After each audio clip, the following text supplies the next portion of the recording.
je suis docteur en physique, physicien, je ne suis pas dans le médical.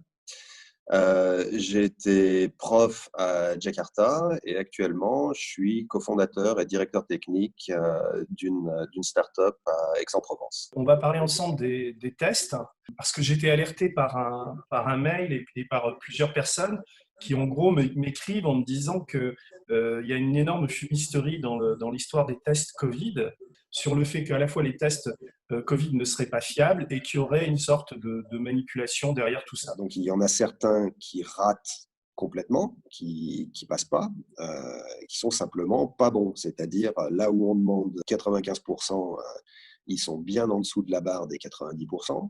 Il y en a certains qui passent en sensibilité, qui ne passent pas en spécificité, et vice-versa. Et il y en a même un qui est à 75%, ça veut dire une personne sur quatre est mal diagnostiquée. Oui, et effectivement, de celui-là, on peut parler, on l'a testé, nous, sur nous au bureau, et on est tous ressortis positifs, alors qu'on était confinés depuis avant, on a eu zéro symptôme. Et en passant, on s'est testé avec les autres aussi, et on est bien négatif. Ça posait problème. Et effectivement, nous, quand on regarde notre produit qui est un lecteur, ce produit-là ne rentre pas dans notre lecteur. C'est pas possible. On ne peut pas dire aux gens d'aller se tester avec ça quand on sait qu'il y a une chance sur 4 que le résultat du test soit, parce qu'on l'expression, foireux. Et qu'on a un test chinois. Ce fabricant fait 2 tests, en fait. Et il a 2 tests qui correspondent à 2 réactifs complètement différents.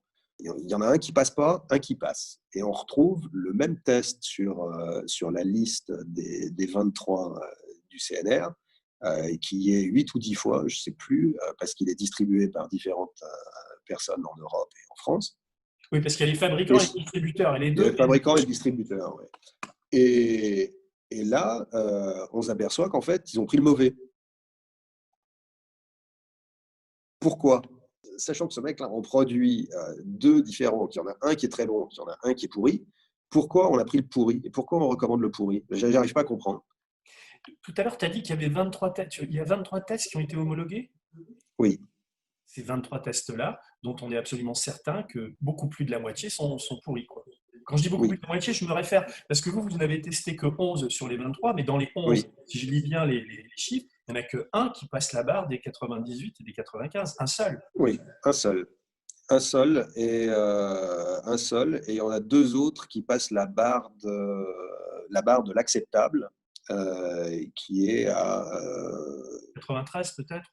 ouais, 93-95.